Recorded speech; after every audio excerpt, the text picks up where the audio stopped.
ठीक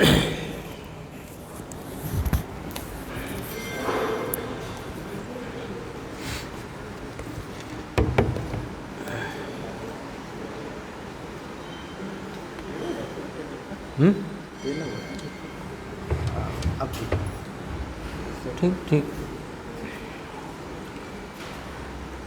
मंगलम भगवान वीरो मंगलम गौतमो गणी मंगलम कुंद कुंदार्यो जैन धर्मोस्तु मंगलम सर्वमंगलमांगल्यम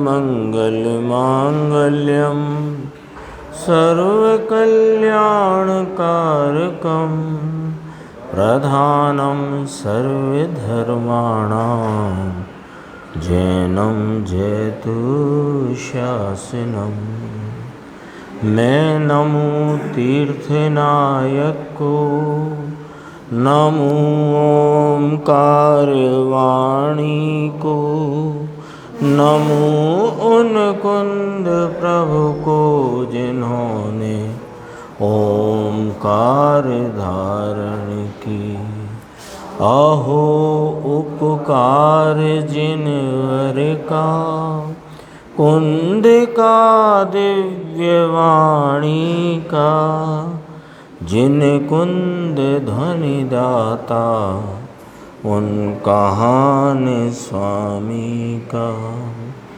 रमियूण जिणम वीरम अनंत वर्णान दंसण सहावम भोक्ष्यामिनियम सारम केवली शुद्ध केवली भणिदम। अपने स्वाध्याय के क्रम में नियम सार जी की शुद्ध उपयोग अधिकार और उसकी 169 गाथा उसकी स्वाध्याय अपन आज प्रारंभ करेंगे। और अभी जो समय सार जी परमागम का सर्व विशुद्ध ज्ञान अधिकार उनकी 13 गाथाएँ 332 से 344 उसके भावार्थ पर पूज्य गुरुदेव श्री के प्रवचन अपन सुन रहे थे। विषय इन गाथाओं का इस प्रकार है, भावार्थ में भी शुरू से यही बात ली कि जैन मुनि होकर के भी या जैन मुनि भी जो स्यादवाद के मर्म को नहीं जानकर और रागादि भाव कर्मों का कर्ता वह द्रव्य कर्म ज्ञानावरणादि जो द्रव्य कर्म हैं उनको उनका कर्ता मानते हैं। अब जिनवाणी कहती है कि आत्मा तो कथनचित करता है और कथनचित अकर्ता है, ये स्यादवाद रूप जिनवाणी में कहा गया। वो अन्य सांख्यमतियों की भांति जैन मुनियों ने भी यदि इस प्रकार कहा कि जो भाव कर्म आदि विकारी भाव मिथ्यात्वादी भाव हैं इनका कर्ता द्रव्य कर्म है, तो कहा कि फिर इसमें तो जिनवाणी का कोप होता है, यानी जिनवाणी के प्रति अपराध है। तो उसका कहना है कि आत्मा आत्मा का कर्ता है, इस प्रकार कथनचित कर्तापना हो गया। और आत्मा के जो रागादि विकारी परिणाम हैं इनका कर्ता द्रव्य कर्म पुद्गल है, ऐसे करके कथनचित कर्ता कथनचित अकर्ता मान लिया है। तो गुरुदेव श्री ने आज जो व्याख्यान प्रारंभ किया था तो उसमें कहा था कि आत्मा द्रव्य तो नित्य है और नित्यता और कर्तृत्व के परस्पर विरोध है, क्योंकि कर्तृत्व तो पर्याय में घटित होता है जो अनित्य स्वरूप है और द्रव्य तो नित्य स्वरूप है, तो नित्य में तो कोई प्रकार का कार्य या कर्तृत्व घटित नहीं होता है। अब अपने सामने ये बात आती है कि जिनवाणी में स्यादवाद के द्वारा जिनेंद्र परमात्मा ने आचार्य भगवंतों ने कहा कि आत्मा कथनचित करता है और आत्मा कथनचित करता नहीं है, तो उसका क्या स्वरूप है वो अपने को फिट करना है, यानी अपने चित्त में वह बात बराबर बैठनी चाहिए। उस संबंध में देखो 53 नंबर का पेज है, बहुत अच्छे गुरुदेव ने इसमें 5-6 पंक्तियों में इस बात को कहा है। देखो 1.5 लाइन छोड़ के विवक्षा नाम कथन लिखा है ना जो बोल्ड के बाद, कथनचित करता है और कथनचित करता नहीं, यह स्यादवाद है। स्यात नाम कोई अपेक्षा से, वाद नाम कथन।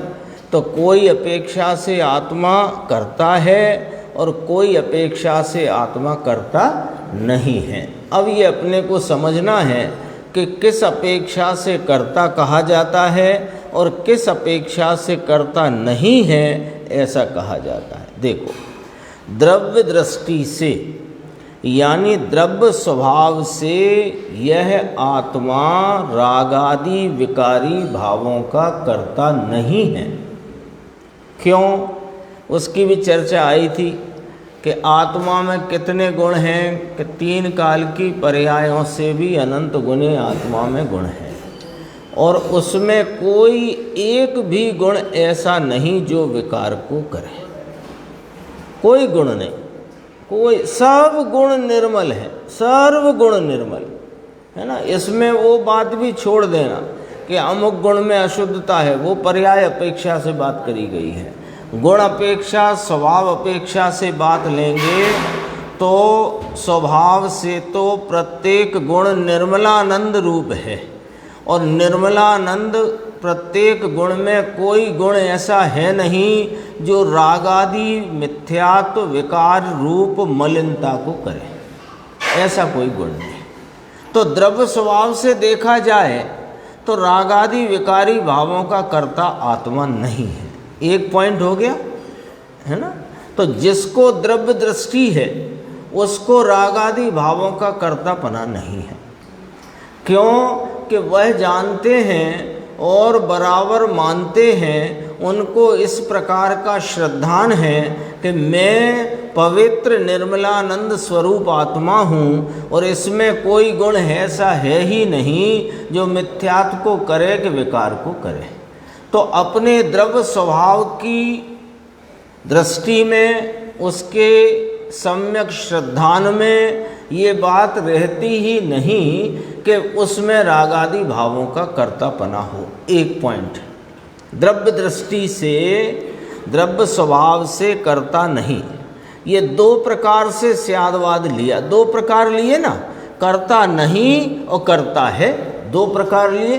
कथनचित करता है, कथनचित करता नहीं। अपने को ये बात को सरलता से समझना है ना, इसमें कोई जटिलता नहीं है, सीधी बात है। जब जिनवाणी ने कहा कथनचित करता है तो कथनचित करता नहीं है, दोनों बातें हैं तो वे कैसे घटित होती हैं। तो एक पॉइंट आ गया कि द्रव्य दृष्टि से नाम द्रव्य स्वभाव से तो यह आत्मा कर्ता विकारादि भावों का नहीं। एक दूसरी बात, अब कहा कि बिल्कुल अकर्ता माने तो मिथ्यात्व है और सदा ही कर्ता माने तो मिथ्यात्व। ये इसका मर्म है। बिल्कुल करता नहीं तो फिर ये जो रागादि का परिणाम, पर्याय, अवस्था, हालत, दशा, उसमें द्रवित कौन हुआ है, उसमें परिणमित कौन हुआ है कि आत्मा। तो परिणमने की अपेक्षा से आत्मा करता है, एक बात। दूसरी बात कि जब रागादि विकारी भाव मिथ्यात्व भाव से परिणमता है तो उस समय में अन्य द्रव्य कर्म आदि जो अन्य पदार्थ हैं वे निमित्त कहे गए हैं, उनसे कर्ता नहीं है। तो स्वभाव से नहीं है लेकिन परिणमन में कर्तापना है, इस प्रकार कर्तापना जानना। और जब तक राग का एकत्व है तब तक अज्ञानी उसका करता है, और राग से एकत्व टूट गया तो ज्ञानी यह जान गया कि राग मेरा स्वरूप नहीं, इसलिए अकर्ता है, तथापि जितना परिणमन है उतना करता है। देखो सब बात इसमें ली। एक नीचे और पैराग्राफ है, उसमें भी बहुत खुलासा है। बिल्कुल अकर्ता माने तो मिथ्यात्व है, सदा ही कर्ता माने, आत्मा तो रागादि भावों का करता है। तो हम तो रागादि भाव से परिणमते हैं, रागादि भाव मेरा कार्य है, मैं उसे करता हूँ। तो यदि तुम सदा ही उसे कर्ता मानते हो तो फिर सिद्ध भगवंतों के राग है नहीं, तो उनका राग कैसे और कहाँ चला गया? यदि राग करना आत्मा का गुण है, तो क्योंकि जो कुछ भी कार्य हो रहा है आत्मा का, उसके गुणों का ही तो परिणमन है। यदि आत्मा में राग करने का गुण है तो फिर सिद्धों के भी राग होना ही चाहिए। तो सदा ही कर्ता नहीं माना जा सकता। जितना परिणमन है उस अपेक्षा करता, उसमें एकत्व है इस अपेक्षा अज्ञान भाव से करता। और जब ज्ञान भाव हुआ तो राग आदि का जानने वाला है, इसलिए अकर्ता होने पर भी परिणमने की अपेक्षा करता। ये तीनों बातें यहाँ रख दी हैं। देखो, ज्ञान में भी कर्ता मानते हैं, स्वरूप का भान हुआ फिर भी कर्ता माने तो भी झूठा है। तो भी एक बात है, देखो कि आत्म अनुभव हुआ कि मैं आनंद हूँ, तो उस समय वास्तव में तो ज्ञान का आनंद का करता है।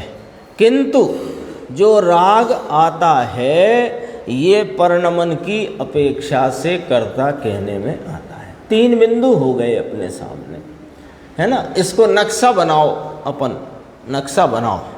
कैसे नक्शा बनाओ कि आत्मा ऐसे गुण स्वरूपता के का पिंड है जिसमें एक भी गुण ऐसा नहीं जो विकार को करे, पहला पॉइंट।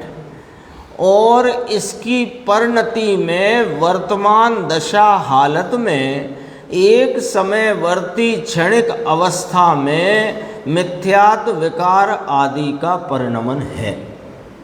ठीक है, तो अब इस अपेक्षा से देखते हैं कि गुण स्वभाव में तो कोई गुण नहीं जो राग को करे, लेकिन परिणति में राग आदि का परिणमन है। और राग आदि का विकार का परिणमन आत्मा की अवस्था दशा हालत क्षणिक पर्याय में है।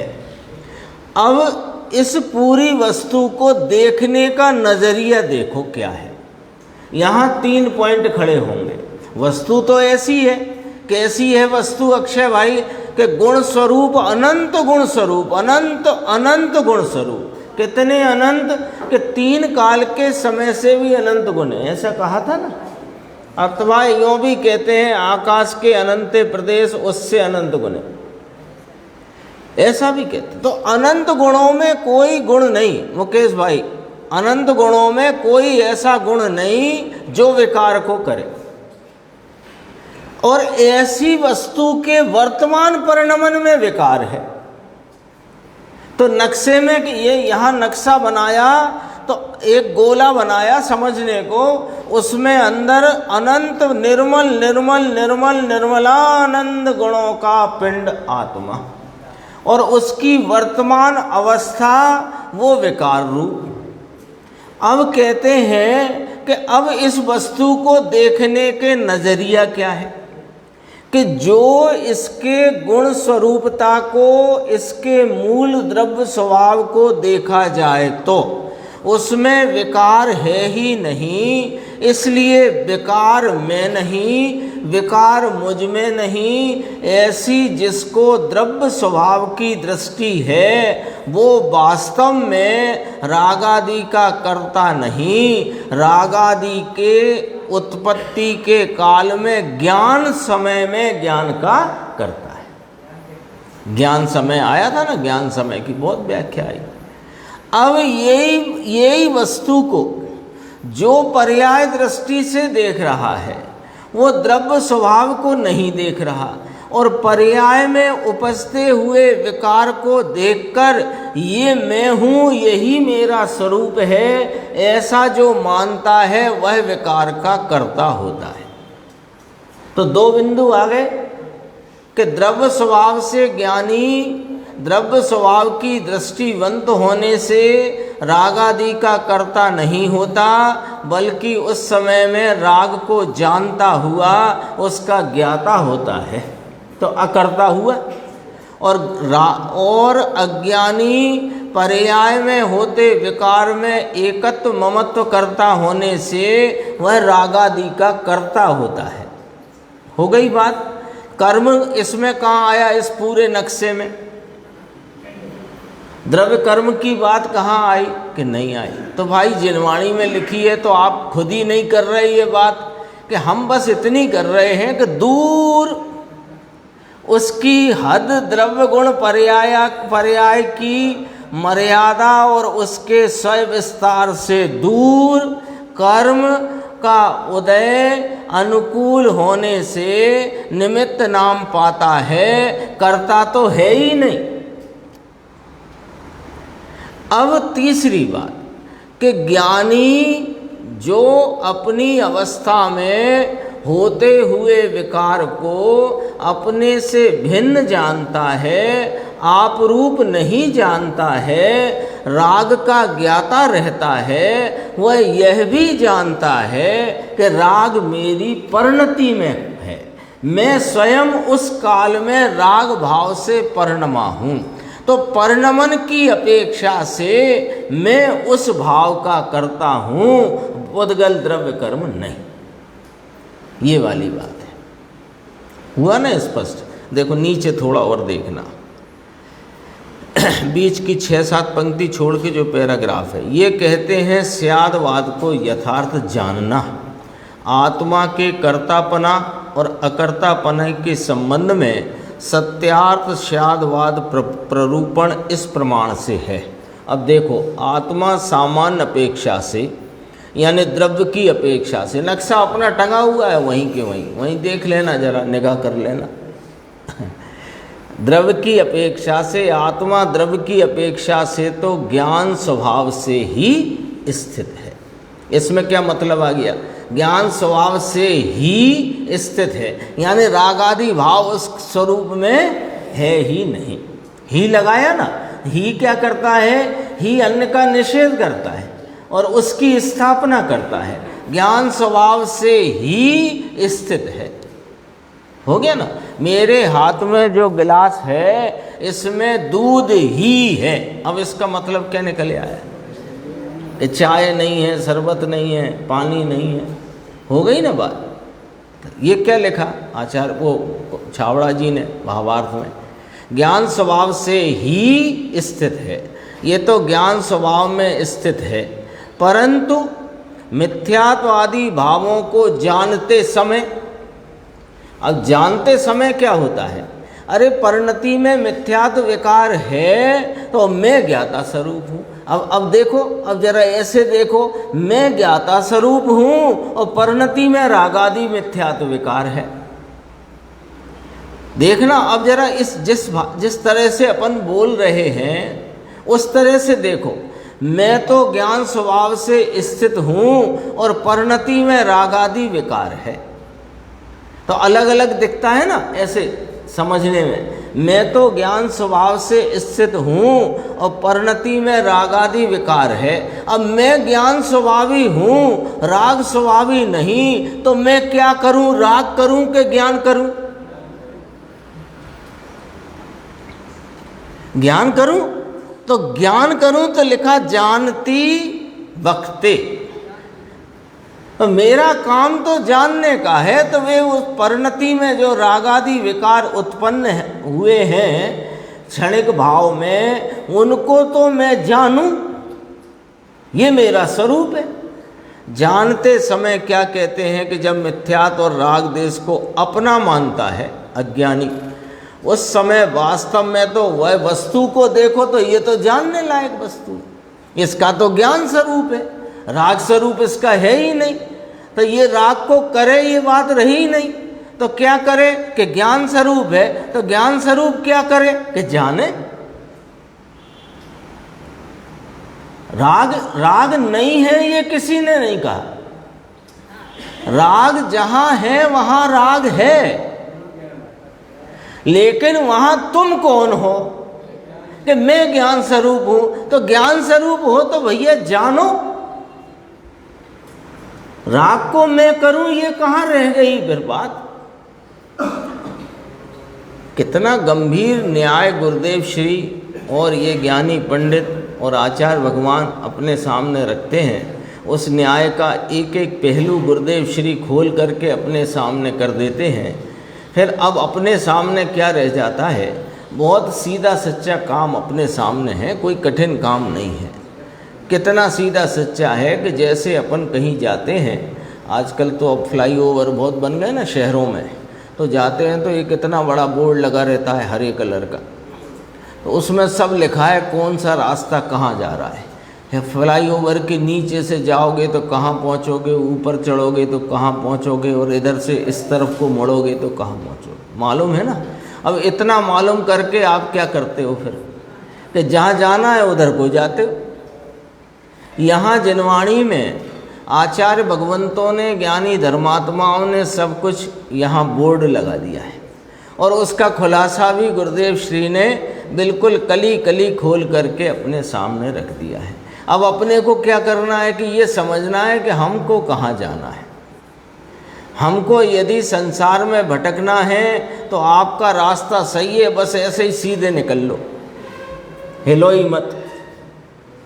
और आपको यदि संसार से छूटना है और अनंत सुख पाना है, तो फिर हम बताते हैं कि तुम ज्ञान स्वरूप हो, ये परिणति में जो रागादि हैं उस स्वरूप तुम नहीं हो, उनको जानो, करो मत। हैं? हाँ, एक ही समय में अनंत गुण हैं, एक समय की द्रव्य की एक अवस्था में अनंत गुणों का अपने अपने भाव से परिणमन है।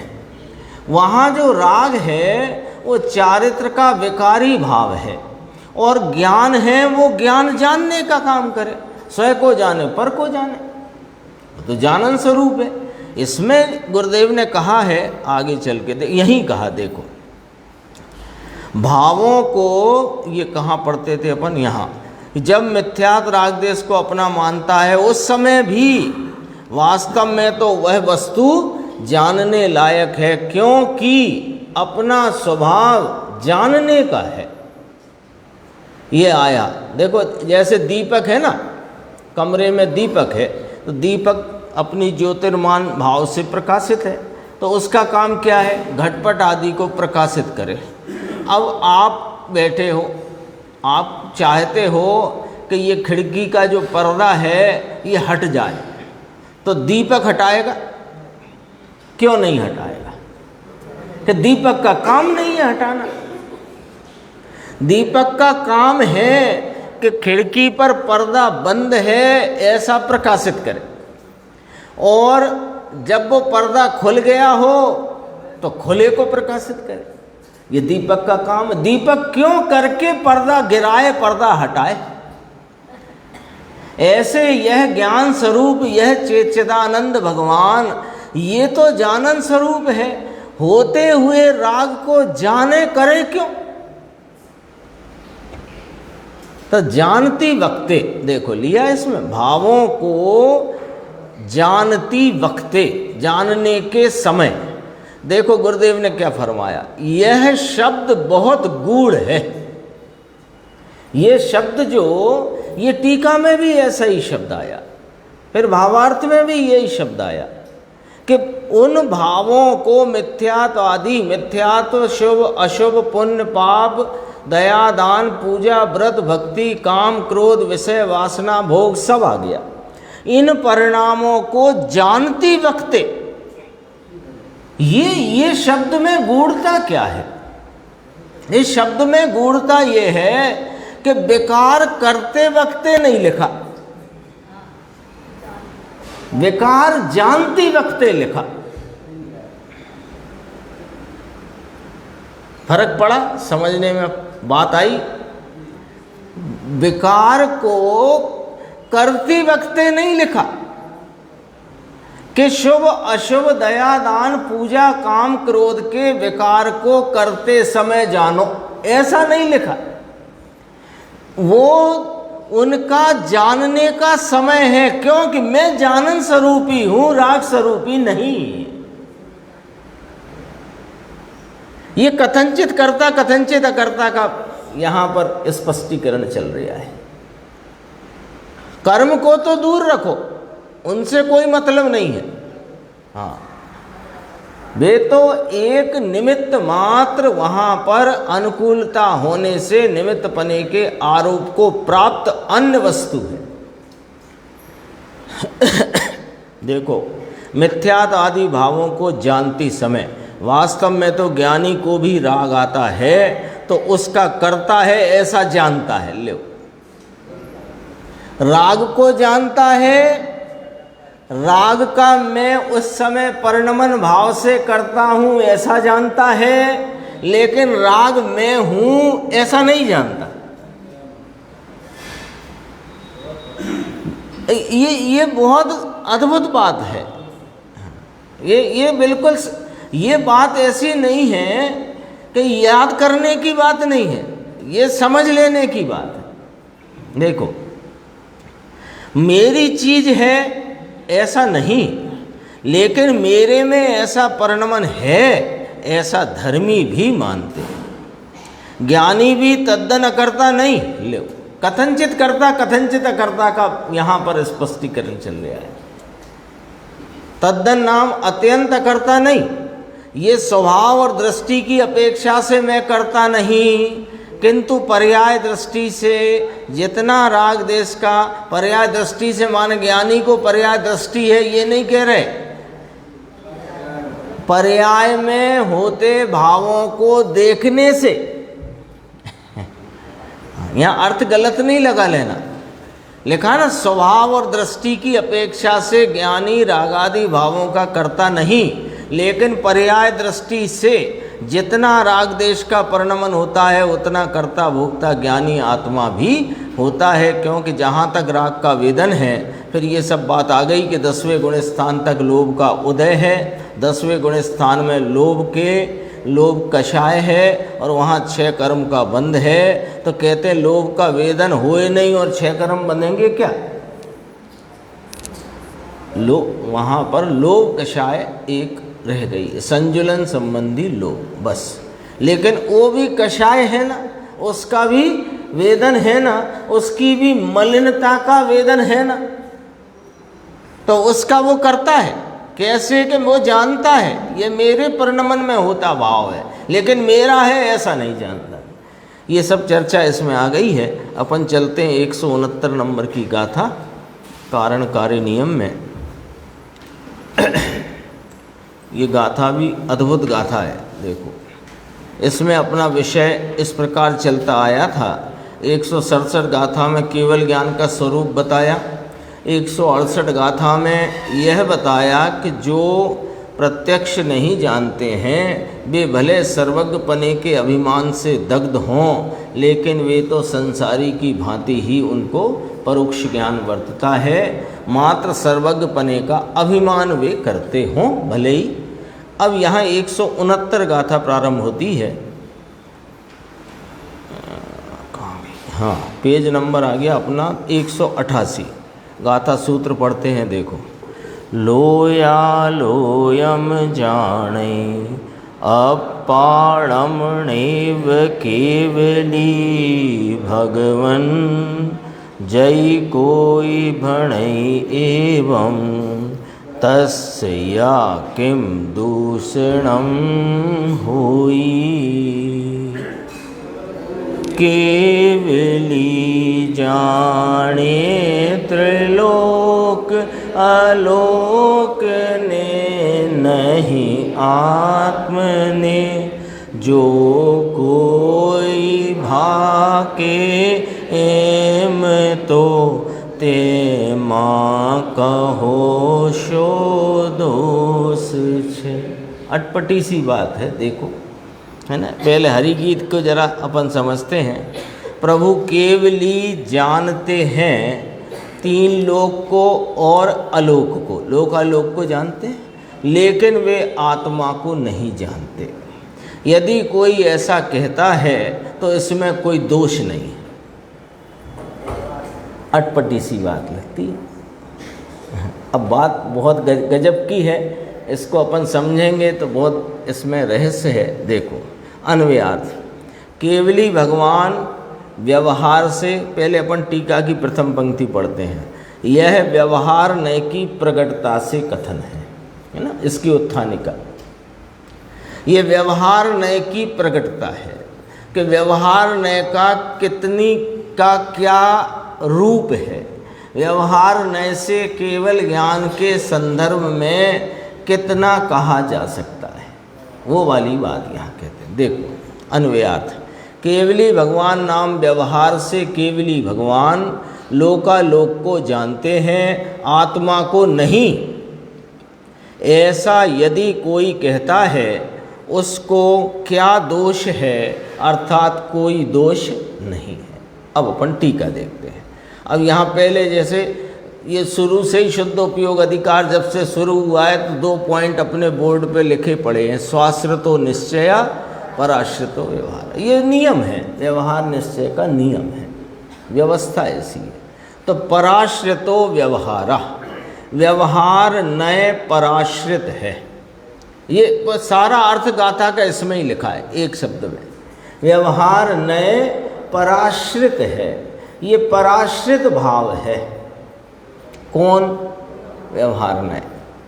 तो व्यवहार नय पराश्रित है, इसका अर्थ समझ लो या समझते चलते हैं अपन कि व्यवहार नय पराश्रित का अर्थ है कि वह पराश्रय से होते भावों को कहने वाला है।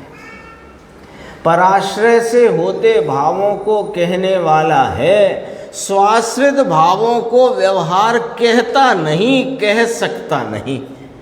क्यों? कि उसका नियम है, व्यवहार का नियम है कि वह पराश्रय भावों को कहता है, स्वाश्रित भावों को कहने का उसके पास व्यवस्था नहीं है। अब देखो शास्त्र का ऐसे, शास्त्र का अभिप्राय है क्या? पराश्रितो व्यवहार, व्यवहार से। अब बात चलती है, ये तो रख दिया सिद्धांत, अब बात चलती है।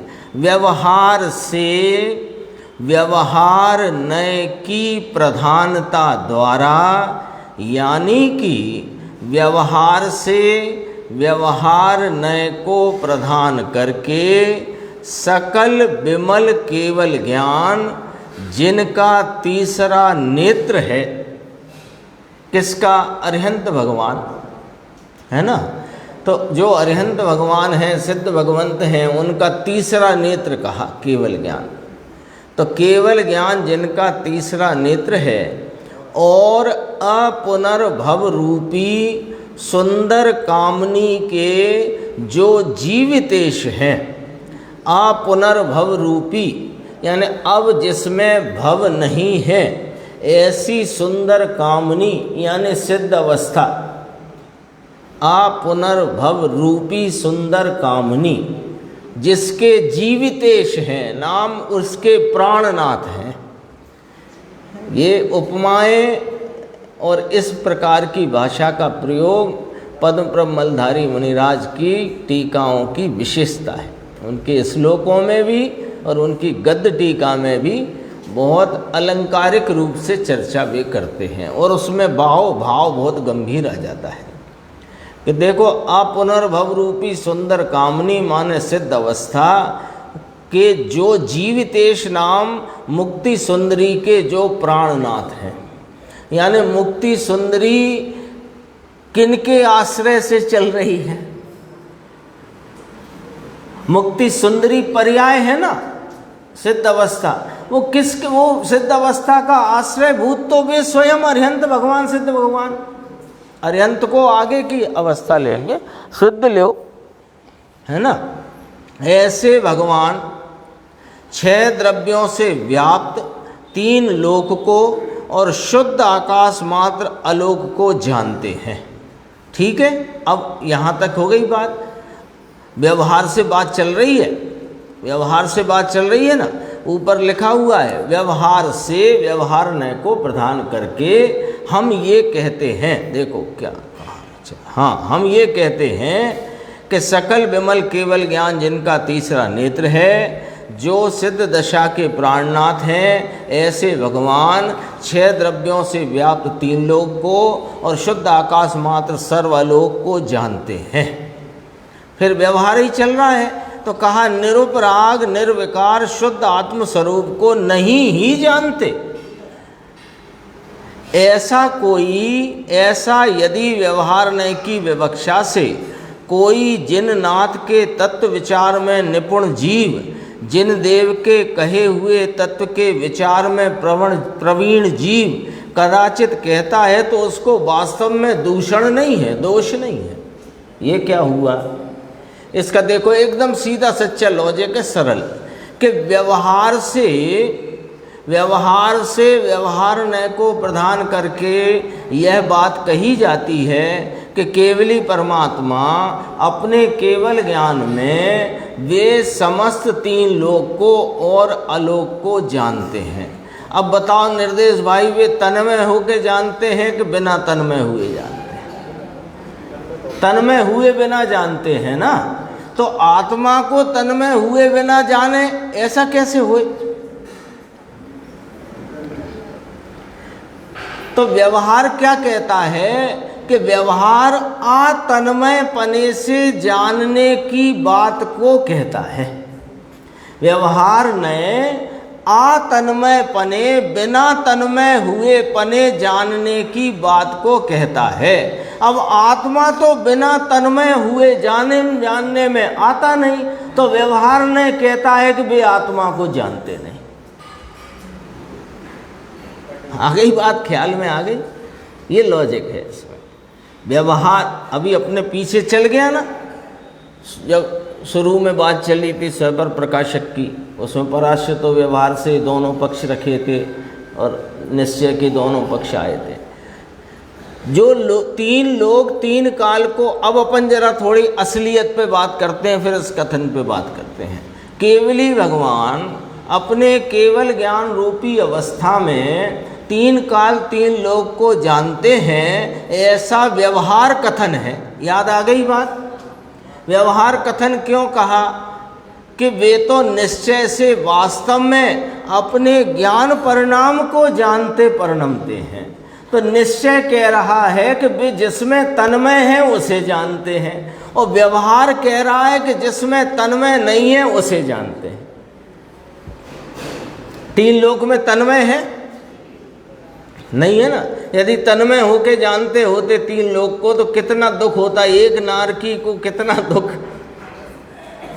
और अनंत नारकी है जहां, तो कितना। तो तन्मय नहीं होते। तो व्यवहार क्या कहता है? व्यवहार कहता है कि तन्मय हुए बिना जानने को जानना कहा व्यवहार ने। तो बिना तन्मय हुए जानने को जानना कह रहा है व्यवहार। तो व्यवहार तो फिर ये ही कहेगा कि आत्मा को नहीं जानते। क्यों? कि आत्मा को तन्मय हुए बिना जान ले, ऐसी व्यवस्था ही नहीं। आत्मा को कौन जान सकता है बिना तन्मय हुए?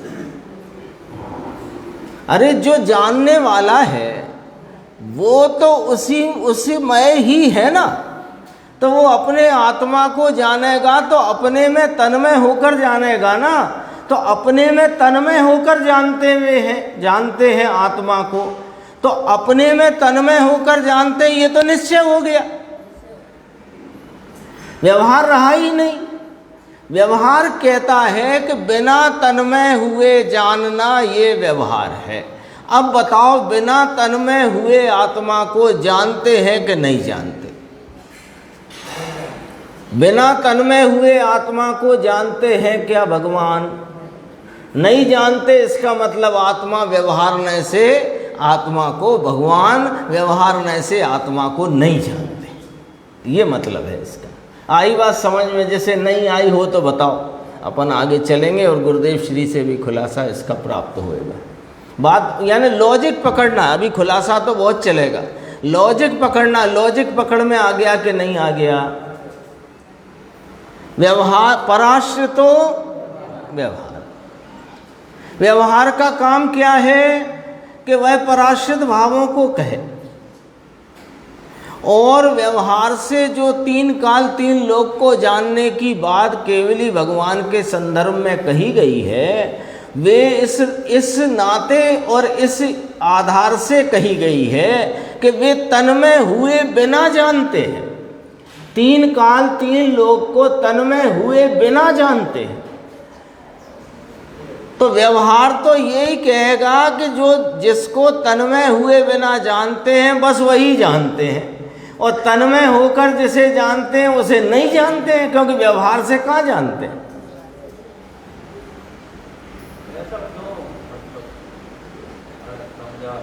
ऐसा इसलिए समझा रहे हैं कि व्यवहार भी है, व्यवहार है। व्यवहार से कोई ऐसा कहे एक निश्चय से ही कि केवली भगवान मात्र अपने ज्ञान को ही जानते हैं, तो फिर उसमें ये बात रह जाती है कि तीन काल तीन लोक को नहीं जानते क्या?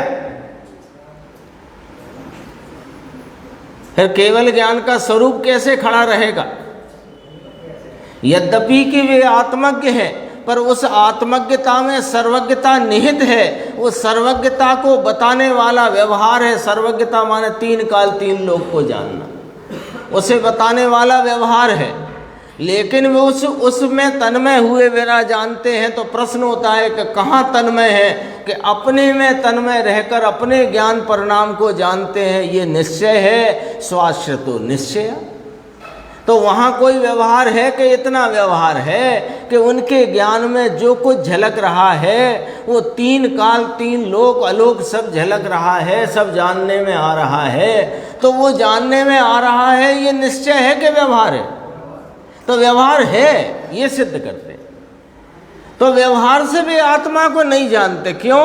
कि यदि व्यवहार से भी आत्मा को जानना मान लोगे तो फिर भी इसमें तन्मय नहीं कहलाएंगे।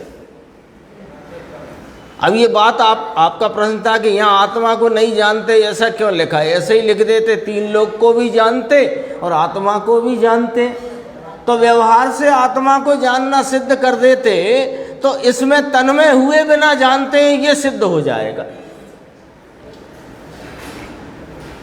और जबकि वे तो स्वरूप को तो तन्मय रह करके जानते हैं, जान ही रहे, तन्मय ही पड़े हुए हैं, निज आनंद रसलीन। ये नियम सार है, ये निज भावना के निमित्त रचना की गई है कुंद कुंदाचार्य भगवान। अंदर में जो भाव आया सो लिख दिया। और वो तो अपन लाभ उठाओ उनकी इस लेखनी का। देखो नीचे इसके संदर्भ में टीकाकार मुनिराज ने समंत भद्र स्वामी द्वारा जो मुनि सुब्रत भगवान की स्तुति की है उसके 114वें श्लोक का यहाँ उद्धरण दिया है, अपन पढ़ लेते हैं। देखो, हे जिनेन्द्र, तुम वक्ताओं में श्रेष्ठ हो। चराचर नाम जंगम तथा स्थावर जगत प्रतिक्षण नाम प्रत्येक समय में उत्पाद व ध्रुव लक्षण वाला है। ऐसा ये तुम्हारा वचन तुम्हारी सर्वज्ञता का चिन्ह है। ये क्या बात करी समंत भद्र स्वामी, क्या बात करते हैं कि चराचर माने जंगम तथा स्थावर जगत, इसमें सब आ गया जगत, है ना।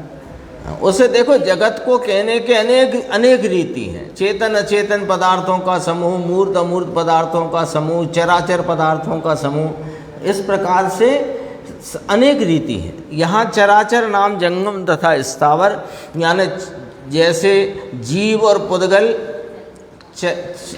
चलने वाले हैं और धर्मास्ति अधर्मास्ति आकाश और काल स्थित रहने वाले हैं। तो सब आ गए ना उसमें, जंगम तथा स्थावर। ये पूरा जगत हुआ। अब थोड़ी सी बारीक बात है, 2 मिनट लगेंगे। प्रति क्षण नाम प्रत्येक समय में, प्रत्येक समय माने राकेश भाई एक समय में, एक समय में, एक समय में प्रत्येक पदार्थ के 3 भावों को जान लेते हैं। समय एक, समय में भाग नहीं पड़ता, और एक समय में प्रत्येक पदार्थ के 3 भाव को जान लेते हैं, वर्तमान उत्पाद को, पूर्व के व्यय को और उसकी ध्रुवता। तो प्रभु आपने आपकी वाणी में ये कहा कि जगत जो है प्रतिक्षण उत्पाद व द्रव्य वाला है, तो हम समझ गए कि आप सब कुछ जानते हो। आप आए वहाँ से, आपने कहा कि गंज में बहुत भीड़ है, तो आपने जब भीड़ का हमको बताया तो हम समझ गए कि आप गंज में देख करके आए हो, तभी तो कहा है। तो जो भगवान आप कहते हो कि ये जगत जंगम स्थावर पदार्थों का समूह ये एक समय में उत्पाद व द्रव्य वाला है, आपका ये वचन ही ये कह रहा है कि आप सर्वज्ञ हो प्रभु, आप सब जानते हो। ऐसी बात। एक पैराग्राफ इसलिए पढ़ता हूँ मैं कि वो अपने ख्याल में वो लॉजिक आ जाए। देखो पहला पैराग्राफ है वो बाद में पढ़ लेंगे अपन, अभी समय की मर्यादा में रहकर अपन को जरा जी 190 पेज पे देखो, ऊपर की 8 पंक्ति छोड़कर। व्यवहार से भगवान लोक अलोक को जानते हैं, अपने को नहीं जानते। व्यवहार से अपने को नहीं जानते। व्यवहार से जाने तो तन्मय नहीं हो जाए, फिर तन्मय नहीं रह पाए, इसका मतलब ये है। उसमें गुरुदेव ने बोला तन्मय ना थई जाए, यानी वे फिर तन्मय ना रहे। यदि व्यवहार से आत्मा को जानने वाले कहोगे तो इसका मतलब हुआ, क्योंकि व्यवहार तो अतन्मय रूप भावों को जानने की कथनी करता है। जिन वस्तुओं भावों में वे तन्मय नहीं होते उनको जानता है, ये व्यवहार कहता है। तो यदि व्यवहार से ये कहो कि वे आत्मा को जानते हैं तो फिर वे तन्मय ना रहे आत्मा से। लॉजिक आ गया ना ख्याल में। स्वयं को निश्चय से जानते हैं, निश्चय से जानते हैं माने तन्मय होकर जानते हैं, और पर को व्यवहार से जानते हैं माने तन्मय हुए बिना जानते हैं। किसको खबर क्या होगा। निरुपराग निर्विकार शुद्ध आत्म स्वरूप को नहीं ही जानते है। देखो ये नए सिद्ध किया। 6 द्रव्य इसके गुण पर्याय, पहले व्यंजन पर्याय आदि सर्व को जानते हैं ऐसा कहा, फिर व्यवहार से पर को जानते हैं। लेकिन ये सब आ गई ना केवल ज्ञान के स्वरूप में बात, 167 गाथा आ गई, उसमें आ गई थी सब बात। फिर कहा कि व्यवहार से स्वयं को नहीं जानते। डाया भाई, व्यवहार से स्वयं को नहीं जानते क्यों? तो बीच में किसी ने कहा कारण के वह उपचार हो जाता है। गुरुदेव को ये नहीं कहना था, ये कहना है, वो नीचे पढ़ो। तन्मय हुए बिना निश्चय होता नहीं। निश्चय तन्मयता, स्वाश्रितो निश्चय, तन्मयता की बात ही निश्चय कहेगा, और जो बिना तन्मयता की बात है वो व्यवहार कहेगा। तो व्यवहार से यदि कहोगे आत्मा को भी जानते हैं तो फिर वे आत्मा से तन्मय नहीं सिद्ध होंगे। इसलिए निश्चय से वे तन्मय हुए बिना निश्चय होता नहीं। देखो गुरुदेव की भाषा सरल सहज, दूर रहीने जाणवू ये व्यवहार छे। लोकालोक ने दूर रहीने जाणवाणु नाम ये व्यवहार है। और पोतामा पोतानामा तन्मय थईने जाणवू ये निश्चय। अब आ गया ना नक्शा अपने सामने। अपने में तन्मय होकर जानना ये निश्चय है, और तन्मय हुए बिना दूर रह कर के जानना ये व्यवहार है। अब वे दूर रह के थोड़ी जानते हैं इस आत्मा को, इसलिए वे नहीं जानते हैं व्यवहार में से। कोई दिन सुनाना होए, वहाँ कहाँ है पैसा धूलधानी में जिंदगी चली गई। इसकी चर्चा अपन आगे की और स्वाध्याय चलेगी तब ले।